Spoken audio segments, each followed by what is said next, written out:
You know what? Let me let you guys in this on a secret. Before this show, we decided to take whatever the mushrooms. And honestly, doing comedy on mushrooms is more terrifying than doing comedy naked. I'm not going to do that again. Because I don't like surprises. I don't like big surprises. Big surprises are terrible, you know? Big surprises are like you get like a bill from the IRS for $27,000. That's a big surprise. For 2016. I didn't even make $27,000 in 2016. I like little surprises. Little, you know? Like you order Seamless or delivery food or whatever, you smoke a bowl, you forget you ordered Seamless, then half an hour later, Pad Thai shows up. Holy crap! How did the universe know?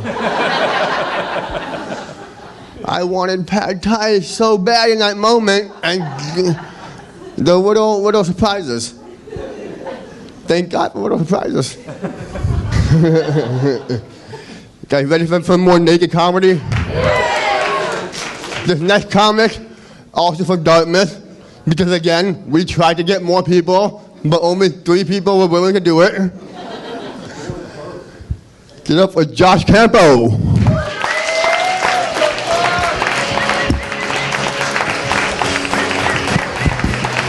Oh boy. All right, hello. Okay, we're gonna let that keep playing. So, fun fact, that last comic, not Michael, Art, was my roommate. This is the first time I've seen his dick, so we're bonding through this experience. Also, there are a lot of feelings that I didn't think I'd have at this comedy show. The first is, wow, I'm cold. And secondly, I was for several weeks, ever since Ryan reached out to me about being on this lineup, I was like, okay, I'm so gung-ho, I'm so excited for this, I'm not nervous at all. And then I went out to take a walk, and for a little bit of background, I work at Sawtooth in Hanover, and I saw one of our regulars walk by, and not just any regular, just one who's 70-something years old. And I was like, shit, you better not be coming in here, boomer. Yeah, and it's also kind of weird to just see some friendly faces here. Hello, I haven't spoken to you in months, actually. So we're reconnecting this way, too. All right, what else do I want to say? So, I want to address the elephant in the room. Happy Cinco de Mayo.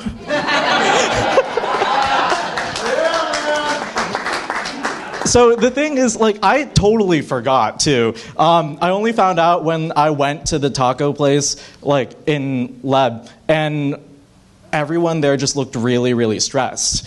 And I was like, oh, something's going on today. And I don't know, I think it says something about Vermont when, I don't hear about Cinco de Mayo. It says one of two things. Either one, people here are so woke and educated, and they know that the holiday is about a pretty insignificant event in Mexican history, and Mexicans don't even claim it. Or Vermont is so white we forgot Mexicans existed.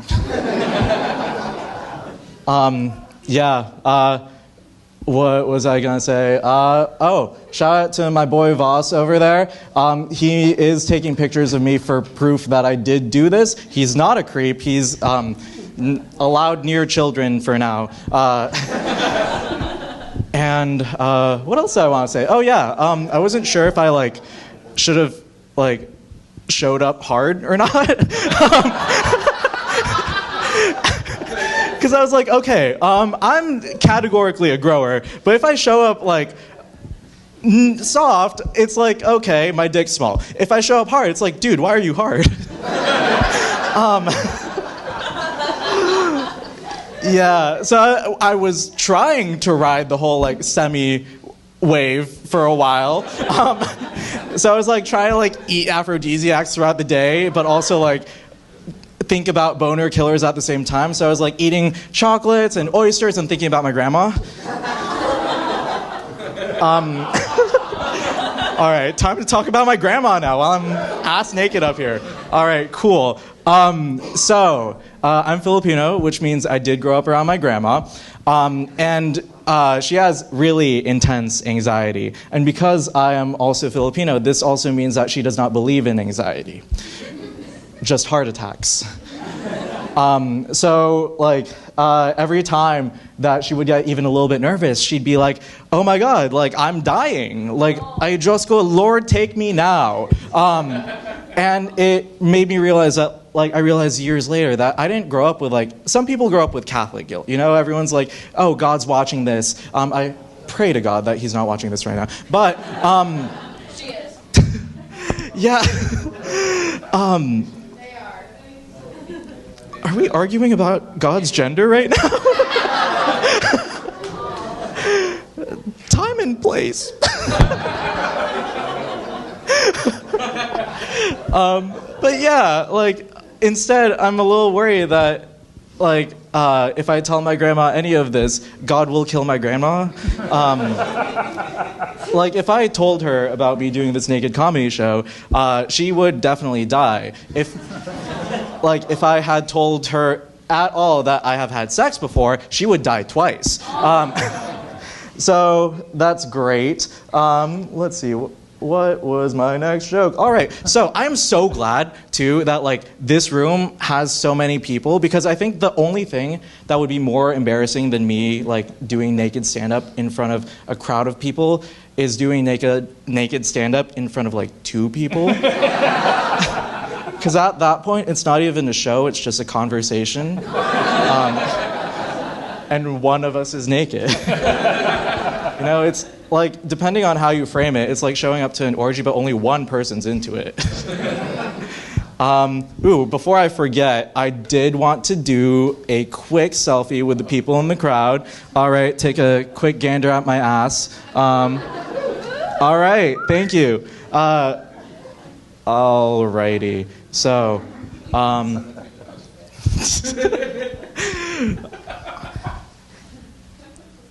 that's my favorite cheerleader over here.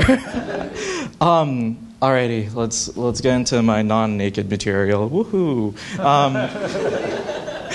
All right, so I am a senior at Dartmouth, and I am about to graduate. I studied psychology, which means, you guessed it, I think I'm autistic. You didn't guess that. But, all right. Also, this is just a random thought. I was thinking about, like, doing crowd work up here. I'm like, do I really want people to be making eye contact with me while I'm, like, up here? I feel like this is I don't know where the power imbalance is, you know? Like, I'm on stage, but also you're clothed. So, I don't know. But I'm a psychology major, and, like, the thing is, when we would learn about disorders in class, like, I'm an experiential learner, so I had to, like, obviously apply them to myself. And, like, it worked one time. That's how I found out ADHD, or I found out I had ADHD. I, like, looked at the list of symptoms and it was like, oh, lacks impulse control, because, like, obviously. And I was like, let's get tested. And they were like, yep, you got that. So I've been, like, looking for, like, other mental disorders to, like, explain the issues I've had in my life. I'm not great at reading social cues. It's definitely because I grew up sheltered. I know that's the explanation. But every morning I wake up and I'm like, you know, maybe today's the day I take an online autism test. And every day it's like, you don't have autism. Stop asking, just accept it, and accept that you can fix that, you know? Alrighty, let's see. Ooh, okay. So, I've been thinking about 2024 recently because Joe Biden announced that he was running for re-election again. And I was, like, really thinking about, like, what the two parties had to offer. Like the Republicans are very clear. It's like they're very clear that they don't want abortions, they don't want social services and no taxes, and also like no mail-in voting. And then the Democrats, they're just like, not that. So there's clearly just like, all right, that resonated with this crowd. Okay. We've got some politically aware folks in the crowd. I'm going to ask for a raise of hands of conservatives so we can stone you. I'm kidding. I won't do that. But, like, you can't stone anyone on these premises, but in the alley is fair game.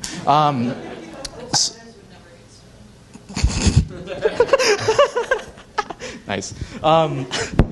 What was I saying? Oh, yeah, like, the messaging war. Democrats are clearly losing the messaging war. So as someone who identifies on the lefter side of the spectrum and as a registered Democrat, I think we should really get aggressive and start stripping old people of their voting rights.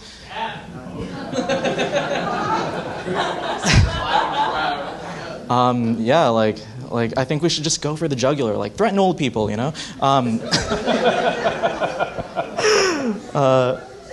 Yeah, because like imagine if like Democrats or Democratic campaigns across the country were like, like if we really work together and you vote blue up and down the ballot together, we can silence your racist grandparents.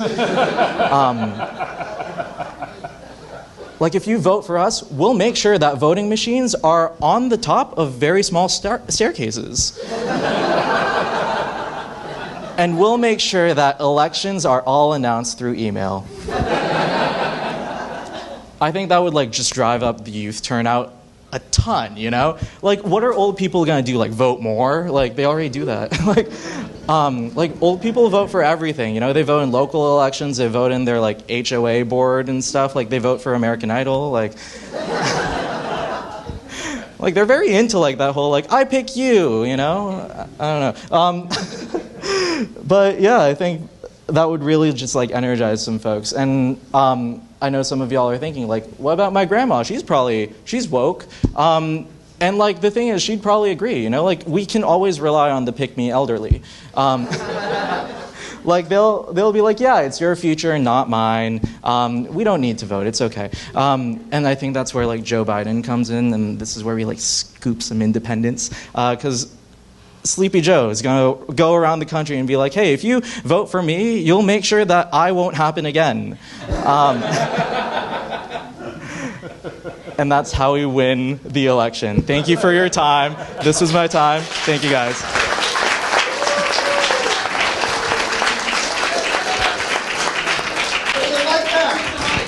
I didn't know where you were coming from. Hey, guys. Hey. I'm back.